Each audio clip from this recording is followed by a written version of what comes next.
नमस्कार समस्त को आज भिडियो को समस्त को शुभेच्छा आशा कर समस्ते भल थे। तेबे आज आम गोटे रचना आलोचना करवा रथयात्रा।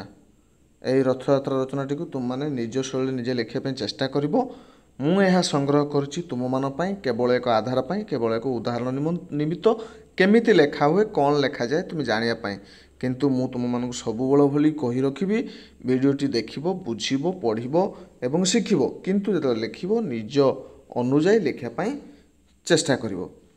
तेबे सारस्वत प्रबंध और पत्रमालू संगृहीत यही प्रबंधटी बा रचनाटी तुम मानक पाई। उपक्रम दारु ब्रह्म जगन्नाथे भगवान पुरुषोत्तमे क्षेत्रे नीलाचले क्षारार्णवतीरे विराजते। विश्वदेवता जगन्नाथ केवल उत्कलीय मानकर नुहंती समग्र विश्व हिंदू समाजर से आराध्य देवता।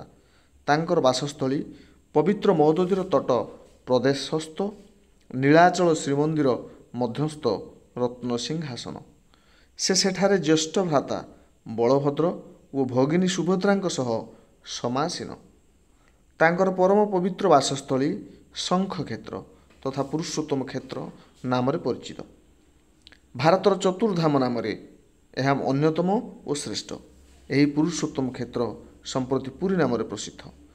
जगन्नाथ केन्द्र करी पुरी प्रतिवर्ष जो भुवन विख्यात उत्सव अनुष्ठित हुए ताहा रथयात्रा नाम सुपरिचित। रथयात्रार उत्पत्ति और इतिहास। विश्व प्रसिद्ध पुरी रथयात्रा हिंदू मानकर उत्सव भितर एक प्रधान उत्सव।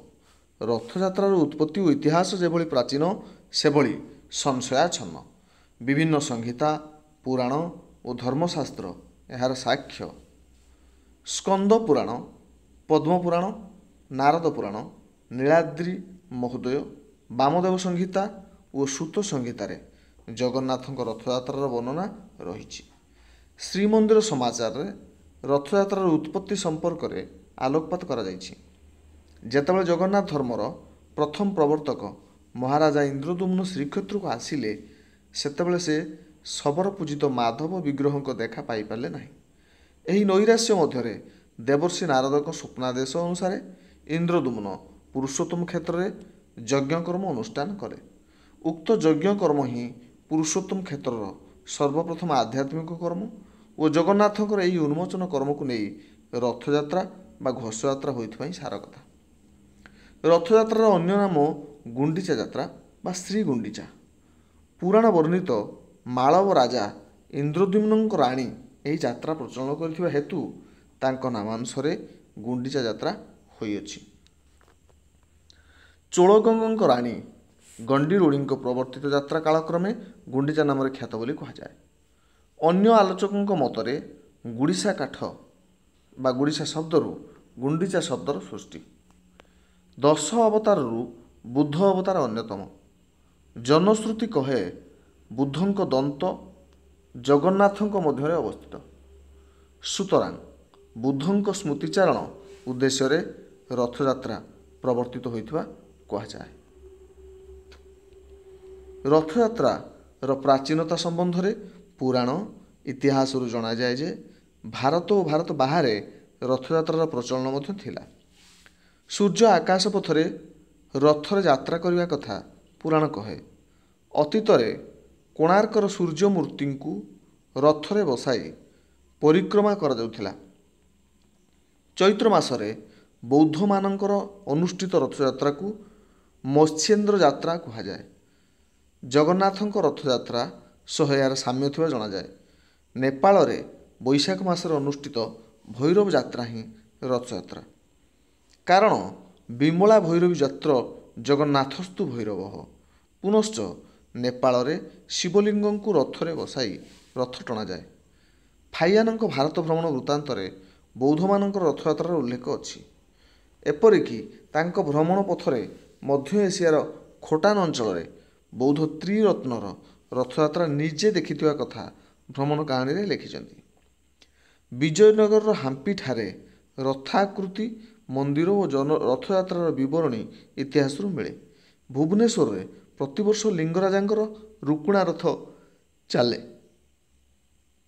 अतीत सिसिली द्वीपर ରଥଯାତ୍ରା ଅନୁଷ୍ଠିତ ହେଉଥିବାର ପ୍ରମାଣ ମିଳେ। ରଥରେ ସୂର୍ଯ୍ୟ ଚନ୍ଦ୍ର ପ୍ରଭୃତି ଦେବତାମାନେ ପୂଜିତ ହେଉଥିଲେ। ରଥକୁ ମହିଷମାନେ ଟାଣୁଥିଲେ। ଏହିପରି ବିଭିନ୍ନ ଦେଶରେ ଓ ସ୍ଥାନରେ ବିଭିନ୍ନ କିମ୍ବଦନ୍ତୀ ଓ ପୌରାଣିକ ତଥ୍ୟର ବର୍ଣ୍ଣନା ରହିଛି। ଯାତ୍ରା ବିବରଣୀ। ପୃଥିବୀ ପ୍ରସିଦ୍ଧ ରଥଯାତ୍ରା ପାଇଁ ପ୍ରସ୍ତୁତି ବହୁ ପୂର୍ବରୁ ଆରମ୍ଭ ହୋଇଥାଏ। ମାଘ ମାସ ବସନ୍ତ ପଞ୍ଚମୀ ଠାରୁ ରଥ କାଠ ସଂଗ୍ରହ କାର୍ଯ୍ୟ ଆରମ୍ଭ ହୁଏ। ଏତଦ୍ ଉପଲକ୍ଷେ କାଠ ଯୋଗାଣ ଦାୟିତ୍ୱ ବର୍ତ୍ତମାନ ଓଡ଼ିଶା ସରକାରଙ୍କର। ବୈଶାଖ ମାସରେ ଅକ୍ଷୟ ତୃତୀୟା ରୋହିଣୀ ନକ୍ଷତ୍ରରେ ପୂଜାର୍ଚ୍ଚନା ପୂର୍ବକ ରଥ ନିର୍ମାଣ କାମ ଆରମ୍ଭ ହୁଏ। ରଥଯାତ୍ରାରେ 3ଟି ରଥ ବ୍ୟବହୃତ ହୁଏ। ରଥତ୍ରୟର ନିର୍ମାଣ ବୈଶିଷ୍ଟ୍ୟ ଓ ସାଜସଜ୍ଜା ଆକର୍ଷଣୀୟ। ଜଗନ୍ନାଥଙ୍କ ରଥର ନାମ ନନ୍ଦିଘୋଷ। ବେଦୀ ଉପରୁ ଏହାର ଉଚ୍ଚତା 23 ହାତ। 5 ହାତ ପରିଧିର 16ଟି ଚକ ଏଥିରେ ଲାଗିଥାଏ। ରଥର ସାରଥୀ ନାମ ମାତଳି।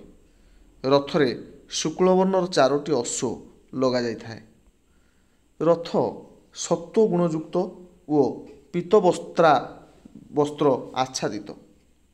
ରଥର ଶିଖର ପ୍ରଦେଶରେ ଚକ୍ର ବା ଗରୁଡ଼ ଅଧିଷ୍ଠିତ। ବଳଭଦ୍ରଙ୍କ ରଥର ନାମ ତାଳଧ୍ୱଜ। ବେଦୀ ଉପରୁ ଏହି ରଥର ଉଚ୍ଚତା 22 ହାତ। ଏଥିରେ 4.5 ହାତ ପରିଧି ବିଶିଷ୍ଟ 14ଟି ଚକ ଲାଗିଥାଏ। ରଥର ସାରଥୀ ସୁଦ୍ୟୁମ୍ନ ବା ତାଳଧ୍ୱଜ। ଯୋଚା ଯାଇଥିବା 4 ଅଶ୍ୱଙ୍କ ରଙ୍ଗ କଳା। ତାଳଧ୍ୱଜ ରଥ ନୀଳ ଲୋହିତ ବସ୍ତ୍ରାବୃତ ଓ ରଜଗୁଣ ସମ୍ପନ୍ନ। ରଥର ଶୀର୍ଷ ଭାଗ ତାଳ ଚିହ୍ନିତ। ରଥର ଦ୍ୱାରଦେଶରେ ଥିବା ପୂର୍ଣ୍ଣକୁମ୍ଭ ଓ ଶସ୍ୟଗୁଚ୍ଛ ବଳଭଦ୍ରଙ୍କର ସର୍ଜନଶୀଳତା ଓ ଧନଧାନ୍ୟ ଐଶ୍ୱର୍ଯ୍ୟର ସୂଚକ। ଦେବୀ ସୁଭଦ୍ରା ଉପବେଶନ କରୁଥିବା ରଥର ନାମ ଦର୍ପଦଳନ। ଏହାକୁ ମଧ୍ୟ ଦେବଦଳନ, ପଦ୍ମଧ୍ୱଜ ବା ଦେବୀ ରଥ କୁହାଯାଏ। ବେଦୀ ଉପରୁ ରଥଟିର ଉଚ୍ଚତା 21 ହାତ। 4 ହାତ ପରିଧିର 12ଟି ଚକ ଲାଗିଥାଏ। ଏହା ତାମସିକ ଭାବାପନ୍ନ ହେତୁ କୃଷ୍ଣ ଲୋହିତ ରଥର ସାରଥୀ ହେଉଛନ୍ତି ଅର୍ଜୁନ। 4ଟି ଅଶ୍ଵ ମଧ୍ୟ ଏହି ରଥରେ ସଂଯୁକ୍ତ। ଦ୍ୱାଦଶ ମାସ ଦ୍ୱାଦଶ ଚକ୍ର ରୂପେ ପରିକଳ୍ପିତ। ବଳଭଦ୍ରଙ୍କ ସର୍ଜନଶୀଳତାରେ ଏମାନେ ସହାୟକ। ରଥ 3ଟିର ଗଠନ ପରିପାଟି ସମାନ ହେଲେ ମଧ୍ୟ ଆକାରଗତ ପାର୍ଥକ୍ୟ ପରିଲକ୍ଷିତ ହୁଏ। ପ୍ରତି ରଥରେ ରକ୍ଷକ, ଦ୍ୱାରରକ୍ଷକ ଓ ପାର୍ଶ୍ୱ ଦେବତାମାନେ ଥାନ୍ତି। ଯାତ୍ରା। ଜଗନ୍ନାଥଙ୍କର ଏହି ବିଶ୍ୱବିଖ୍ୟାତ ରଥଯାତ୍ରା ବା ଶ୍ରୀଗୁଣ୍ଡିଚା ପ୍ରତିବର୍ଷ ଆଷାଢ଼ ଶୁକ୍ଳ ଦ୍ୱିତୀୟା ତିଥିରେ ଅନୁଷ୍ଠିତ ହୁଏ। ଯାତ୍ରା ଭାଗବତରେ ଏ ସମ୍ପର୍କରେ ଉଲ୍ଲେଖ ଅଛି। ଆଷାଢ଼ସ୍ୟ ଶୀତେପକ୍ଷେ ଦ୍ୱିତୀୟାୟାଂ ଶୁଭଦିନେ ଶ୍ରୀଜଗନ୍ନାଥ ଦେବସ୍ୟ ଗୁଣ୍ଡିଚା ଭବତି ଧ୍ରୁବଂ ରଥସ୍ଥଂ ଚ ଜଗନ୍ନାଥଂ ପ୍ରୟାତଂ ଗୁଣ୍ଡିଚା ଗୁହଂ ଯେ ପଶ୍ୟନ୍ତି ନରଶ୍ରେଷ୍ଠାସ୍ତେ ଧନ୍ୟା ଭୁବନତ୍ରୟେ। ଏହି ଦିନ ସୁଦର୍ଶନଙ୍କର ଏହି 3 ଠାକୁର ନୀଳଗିରି କନ୍ଦରରୁ 9 ଦିନ ପର୍ଯ୍ୟନ୍ତ ଯାତ୍ରା କରିଥାନ୍ତି। ଗୁଣ୍ଡିଚା ମନ୍ଦିରସ୍ଥ ସ୍ୱଜନ ଜନ୍ମସ୍ଥାନ ମହାବେଦୀରେ 7 ଦିବସ ଅବସ୍ଥାନ କରନ୍ତି। ଏହାକୁ ଗୁଣ୍ଡିଚା ଯାତ୍ରା କହନ୍ତି। ଏହି ଗୁଣ୍ଡିଚା ଯାତ୍ରାରେ ଠାକୁରମାନେ ରଥରେ ବିଜେ କରି ଗୁଣ୍ଡିଚା ମନ୍ଦିରକୁ ଯାତ୍ରା କରୁଥିବା ହେତୁ ଏହାକୁ ରଥଯାତ୍ରା କୁହନ୍ତି। ରଥଯାତ୍ରା 3 ଭାଗରେ ବିଭକ୍ତ, ଯଥା ପୂର୍ବଯାତ୍ରା, ଗୁଣ୍ଡିଚା ମନ୍ଦିରରେ ଅବସ୍ଥାନ ଓ ବାହୁଡ଼ା ଯାତ୍ରା। ରଥଯାତ୍ରା ଦିନ ରଥ 3ଟି ଶ୍ରୀମନ୍ଦିର ସିଂହଦ୍ୱାର ସମ୍ମୁଖରେ ରଖାଯାଏ। ସେବକମାନେ ଠାକୁରମାନଙ୍କୁ ପହଣ୍ଡି କରି ରତ୍ନସିଂହାସନରୁ ରଥ ଉପରକୁ ଆଣନ୍ତି। ପ୍ରଥମେ ଭଗବାନ ସୁଦର୍ଶନ ଆସି ସୁଭଦ୍ରାଙ୍କ ରଥରେ ଅବସ୍ଥାନ କରନ୍ତି। ମନ୍ଦିରର 7ଟି ପାହାଚ ସୁଦର୍ଶନ ପାରି ହେବା ପରେ ବଳଭଦ୍ରଙ୍କ ମୂର୍ତ୍ତିଙ୍କୁ ରଥକୁ ଅଣାଯାଏ। ପୂର୍ବୋକ୍ତ ରୀତିରେ କ୍ରମାନ୍ୱୟରେ ସୁଭଦ୍ରା ଓ ଜଗନ୍ନାଥଙ୍କର ପହଣ୍ଡି ବିଜେ କରାଯାଏ। ଠାକୁରମାନଙ୍କ ରଥାରୋହଣ ପରେ ଠାକୁରଙ୍କର ପରମ ସେବକ ଉତ୍କଳର ଗଜପତି ରଥ ଉପରେ ଠାକୁରଙ୍କର ଚତୁଃପାର୍ଶ୍ୱ ସୁନା ଖଡ଼ିକାରେ ଓଳାଇ ଚନ୍ଦନ ପାଣି ଛିଞ୍ଚି ଦିଅନ୍ତି। ଏହାକୁ ଛେରା ପହଁରା କୁହନ୍ତି। ଏହାର ଦୃଶ୍ୟ ଉପଭୋଗ୍ୟ ଓ ପ୍ରାଣସ୍ପର୍ଶୀ। ଛେରା ପହଁରା ଶେଷରେ ରଥଟଣା କାର୍ଯ୍ୟ ଆରମ୍ଭ ହୁଏ। ଶକ୍ତ ଓ ଲମ୍ବ ଦଉଡ଼ି 3 ରଥରେ ବନ୍ଧା ଯାଇଥାଏ। ଦର୍ଶନ ଲିପ୍ସୁ ଅଗଣିତ ନରନାରୀ ନିର୍ଦ୍ଦେଶ ପାଇବା ପରେ ରଥ ଦୌଡ଼ି ଟାଣନ୍ତି। କ୍ରମାନ୍ୱୟରେ ବଳଭଦ୍ର, ସୁଭଦ୍ରା ଓ ଜଗନ୍ନାଥଙ୍କ ରଥ ଟଣା ହୁଏ। ରଥ ଦୌଡ଼ି ଟାଣିଲେ ବା ସ୍ପର୍ଶ କଲେ କୋଟି ଜନ୍ମର ଦୁଷ୍କୃତି ଦୂର ହୁଏ ବୋଲି ଲୋକଙ୍କର ବିଶ୍ୱାସ। ସୁପ୍ରଶସ୍ତ ବଡ଼ଦାଣ୍ଡରେ ରଥ ଚାଲେ ନୀଳସାଗରରେ ପୋତ ଭଳି। ସେ ଦୃଶ୍ୟ ଦୁର୍ଲଭ। ଭାବବିଭୋର କବି ଗାଇଛନ୍ତି, ପ୍ରମୋଦ ଜଳଧୌ ନିମଜ୍ଜିତ ମନଃ ଜଳାର୍ତ୍ତାଦୃଶ କଦମ୍ବ କୁସୁମ ଶ୍ରିୟଂ ହରତି ବସ୍ମ ବଧୂଞ୍ଜଳି ପ୍ରଧାବତୀ ଜୟଧ୍ୱନି ନିର୍ପର୍ତ୍ତିତଃ ଶିରୋ ଭୂତଳେ ସ କୋପି ସମୟ କ୍ରିୟାଅତି ବିଚିତ୍ର ଚିତ୍ରଙ୍ଗମଃ। ବଡ଼ଦାଣ୍ଡରେ ରଥରେ ଭକ୍ତମାନଙ୍କ ତରଫରୁ ନିଶଙ୍କୁଡ଼ି ଭୋଗ କରାଯାଏ। ମାଉସୀ ମା ବା ଅର୍ଦ୍ଧାସନୀ ମନ୍ଦିର ନିକଟରେ ଜଗନ୍ନାଥଙ୍କ ରଥ କିଛି ସମୟ ଅଟକେ। ସେଠାରେ ପୋଡ଼ପିଠା ଭୋଗ ହୁଏ। ଏହାପରେ ବଳଗଣ୍ଡି ବା ଶରଧାବାଲି ନିକଟରେ ଜଗନ୍ନାଥଙ୍କ ରଥ ଅପେକ୍ଷା କରେ। ରାଜା ବଳି ଜଗନ୍ନାଥଙ୍କୁ ଦର୍ଶନ କରିବାର ଜନଶ୍ରୁତି ଅଛି। ରଥତ୍ରୟ ସନ୍ଧ୍ୟା ସୁଦ୍ଧା ଗୁଣ୍ଡିଚା ମନ୍ଦିର ନିକଟରେ ପହଞ୍ଚେ। ରାତିଟି ତିନି ଠାକୁର ରଥରେ କଟାଇବା ପରେ ପରଦିନ ପହଣ୍ଡି ହୋଇ ଗୁଣ୍ଡିଚା ମନ୍ଦିରସ୍ଥ ରତ୍ନସିଂହାସନରେ ବିଜେ ହୁଅନ୍ତି। ସେଠାରେ 7 ଦିନ ପ୍ରଭୁ ପୂଜା ପାଆନ୍ତି।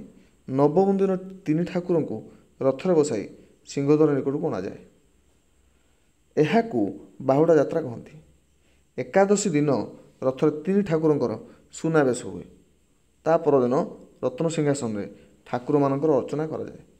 ଜନସମାଗମ ଓ ଶୃଙ୍ଖଳା। ପୃଥ୍ୱୀ ପ୍ରସିଦ୍ଧ ରଥଯାତ୍ରା ଦେଖିବା ପାଇଁ ଓଡ଼ିଶା ଓ ଓଡ଼ିଶା ବାହାରୁ ବହୁ ଲୋକ ପୁରୀରେ ସମବେତ ହୁଅନ୍ତି। ଭାରତ ବାହାରୁ ମଧ୍ୟ ଭକ୍ତ ଓ ଯାତ୍ରୀମାନେ ଶ୍ରୀକ୍ଷେତ୍ରକୁ ଆଗମନ କରିଥାନ୍ତି। ରଥର ସମ୍ମୁଖରେ ସଂକୀର୍ତ୍ତନ ଦଳ ଓ ଭକ୍ତମାନଙ୍କର ଭଜନ, କୀର୍ତ୍ତନ ଓ ନୃତ୍ୟ ଅତ୍ୟନ୍ତ ଉପଭୋଗ୍ୟ। ବଡ଼ଦାଣ୍ଡ ଲୋକାରଣ୍ୟ। ଜୟ ଜଗନ୍ନାଥ ଧ୍ୱନିରେ ଶ୍ରୀକ୍ଷେତ୍ରର ଗଗନ ପବନ ପ୍ରକମ୍ପିତ ହେଉଥାଏ। ବିପୁଳ ଜନସମାଗମର ନିୟନ୍ତ୍ରଣ ଓ ଶାନ୍ତି ରକ୍ଷା ପାଇଁ ପୋଲିସ ବାହିନୀ ନିଯୁକ୍ତ ଥାନ୍ତି।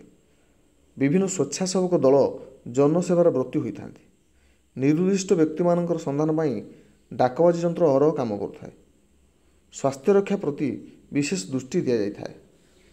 ବିଭିନ୍ନ ସ୍ଥାନରେ ହଇଜା ପ୍ରତିଷେଧକ ଇଞ୍ଜେକ୍ସନ ଦିଆଯିବାର ବ୍ୟବସ୍ଥା ମଧ୍ୟ ହୋଇଥାଏ। ମ୍ୟୁନିସିପାଲିଟି ପାନୀୟ ଜଳର ସୁବିଧା କରିଥାନ୍ତି। ଆହତ, ମୂର୍ଚ୍ଛିତ ଓ ରୋଗାକ୍ରାନ୍ତ ବ୍ୟକ୍ତିମାନଙ୍କର ଆଶୁ ଚିକିତ୍ସା ନିମିତ୍ତ ଅସ୍ଥାୟୀ ଚିକିତ୍ସାଳୟ ଖୋଲିଥାଏ। ରଥଯାତ୍ରାର ଆଦର୍ଶ। ହିନ୍ଦୁମାନଙ୍କର ଗର୍ବ ଓ ଗୌରବର ଦେବତା ଜଗନ୍ନାଥଙ୍କର ରଥଯାତ୍ରାର ଆଦର୍ଶ ଓ ମହତ୍ତ୍ୱ ଆକାଶ ପରି ଅନନ୍ତ ଓ ସାଗର ପରି ଗଭୀର। ବିଶ୍ୱ କଲ୍ୟାଣ ଲାଗି ଜଗନ୍ନାଥ ଦାରୁ ଦେହରେ ଶ୍ରୀ ପୁରୁଷୋତ୍ତମ ନାଁରେ ବିଜେ କରିଛନ୍ତି। ଜଗତର ହିତ, ପତିତ ଉଦ୍ଧାର ଓ ପାପୀଙ୍କର ପାପମୋଚନ ରଥଯାତ୍ରାର ବୈଶିଷ୍ଟ୍ୟ। ରଥରେ ରଥାରୋହୀ ଜଗନ୍ନାଥଙ୍କୁ ଦର୍ଶନ କଲେ ବ୍ୟକ୍ତିର ନିର୍ବାଣ ପ୍ରାପ୍ତି ହୁଏ। ଶ୍ରୀ ହର୍ଷ ଏ ସମ୍ପର୍କରେ କହିଛନ୍ତି, ଦୋଳେ ଚ ଦୋଳଗୋବିନ୍ଦଂ ଚାପେ ଚ ମଧୁସୂଦନଂ ରଥେ ତୁ ବାମନଂ ଦୃଷ୍ଟ୍ୱା ପୁନର୍ଜନ୍ମ ନ ବିଦ୍ୟତେ। ଗୁଣ୍ଡିଚା ମନ୍ଦିରଗାମୀ ରଥସ୍ଥ ଜଗନ୍ନାଥ, ବଳଭଦ୍ର ଓ ସୁଭଦ୍ରାଙ୍କୁ ଦର୍ଶନ କଲେ ବିଷ୍ଣୁଲୋକ ପ୍ରାପ୍ତି ହୁଏ ବୋଲି ବ୍ରହ୍ମପୁରାଣରେ ଉଲ୍ଲେଖ ଅଛି। ବ୍ୟକ୍ତି ଯେତେ ବଡ଼ ହେଲେ ମଧ୍ୟ ଭଗବାନଙ୍କର ସେ ସେବକ ଓ ଦାସ। ରାଜଧର୍ମ ସେବା ପାଇଁ ଉଦ୍ଦିଷ୍ଟ। ଉତ୍କଳ ଗଜପତିଙ୍କର ରଥ ଛେରା ପହଁରା ଏହି ଆଦର୍ଶ ପ୍ରଚାର କରେ। ସର୍ବଧର୍ମର ସମନ୍ୱୟ ଓ ଜାତିଭେଦର ନିରାକରଣ ରଥଯାତ୍ରାର ଅନ୍ୟତମ ମହତ୍ତ୍ୱ। ସାମ୍ୟ, ମୈତ୍ରୀ ଓ ପ୍ରୀତିର ଆଦର୍ଶ ରଥଯାତ୍ରାରେ ନିହିତ। ତିନି ରଥର ଚକ ସଂଖ୍ୟା ମୋଟରେ 42। ଗୁଣ୍ଡିଚା ଓ ବାହୁଡ଼ା ଉଭୟ ଦେଖିଲେ 84 ଚକ ଦେଖିବାକୁ ହୁଏ। ଫଳରେ 84 ନରକରୁ ଉଦ୍ଧାର ମିଳେ। ରଥଯାତ୍ରା ଓ ଓଡ଼ିଆ ସାହିତ୍ୟ। ଓଡ଼ିଆ ଲିଖିତ ସାହିତ୍ୟ ସୃଷ୍ଟି ହେବା ପରଠାରୁ ପୁରାଣ, ଭଜନ, ଜଣାଣ ଓ ଚଉତିଶା ପ୍ରଭୃତିରେ ଜଗନ୍ନାଥ ଓ ତାଙ୍କର ରଥଯାତ୍ରା ପ୍ରସଙ୍ଗ ଉଲ୍ଲିଖିତ ହୋଇଛି। କବି ସାଲବେଗ ସ୍ୱୀୟ ରଚନାରେ ରଥଯାତ୍ରାର ଅବତାରଣା କରିଛନ୍ତି। ରଥ ଚାରିପାଶେ ଲମ୍ବେ ମୁକୁତାର ଝରା, ଝଲମଲ ଦିଶୁଥାଇ ପ୍ରଭୁ ଚକାଡୋଳା। ଆଗେ ଚାଲେ ବଳଭଦ୍ର, ମଧ୍ୟେ ଚାନ୍ଦ ମୁହିଁ, ପଛେ ଆସୁଛି କାଳିଆ ଗହଳ ଲଗାଇ। ଭକ୍ତକବି ହାରିଦାସ ରଥଯାତ୍ରା ଦର୍ଶନରୁ ବଞ୍ଚିତ ହୋଇ ଜଗନ୍ନାଥଙ୍କ ନିକଟରେ ଯେଭଳି ଆତ୍ମନିବେଦନ ପ୍ରଖ୍ୟାପନ କରିଛନ୍ତି ତାହା ଅନନ୍ୟ ସାଧାରଣ। ହେ ପ୍ରଭୁ କଳା ଶ୍ରୀମୁଖ, ତୁମ ରଥଯାତ ଦେଖି ନ ପାରିଲି, ଦେବାରୁ ଦାରୁଣ ଦୁଃଖ। ଦୀନକୃଷ୍ଣ, ଉପେନ୍ଦ୍ର ଭଞ୍ଜ, ଅଭିମନ୍ୟୁ, ସଦାନନ୍ଦ, ଗୌରଚରଣ, ଯଦୁମଣି, ଆର୍ତ୍ତଦାସ ଆଦି ପ୍ରାଚୀନ କବି ଓ ଆଧୁନିକ ଯୁଗର କବିମାନେ ମଧ୍ୟ ଜଗନ୍ନାଥଙ୍କ ରଥଯାତ୍ରା ବର୍ଣ୍ଣନାରେ ଶତଜିହ୍ୱ ହୋଇଛନ୍ତି। ଉପସଂହାର: ରଥଯାତ୍ରା କେବଳ ଜଗନ୍ନାଥଙ୍କର ଘୋଷଯାତ୍ରା ନୁହେଁ, ଏହା ବିଶ୍ୱମାନବର ଜୟଯାତ୍ରା। ଏହା ଉତ୍କଳୀୟ ସଂସ୍କୃତିର ଗର୍ବଗୌରବର ପ୍ରତୀକ। ଜଗନ୍ନାଥ ଭାଇ ବଳଭଦ୍ର ଓ ଭଉଣୀ ସୁଭଦ୍ରାଙ୍କୁ ସାଙ୍ଗରେ ନେଇ ଯାତ୍ରା କରିବା ପାରିବାରିକ ବନ୍ଧନ ତଥା ଭ୍ରାତୃତ୍ୱର ସୂଚନା ଦିଏ। ଏଥିରେ ବିଶ୍ୱ ସଂସ୍କୃତି ସମ୍ମିଳିତ ହୋଇଛି। ହିନ୍ଦୁ ସମାଜ ପ୍ରାଣଭରି ଏ ଉତ୍ସବକୁ ସ୍ୱାଗତ କରେ।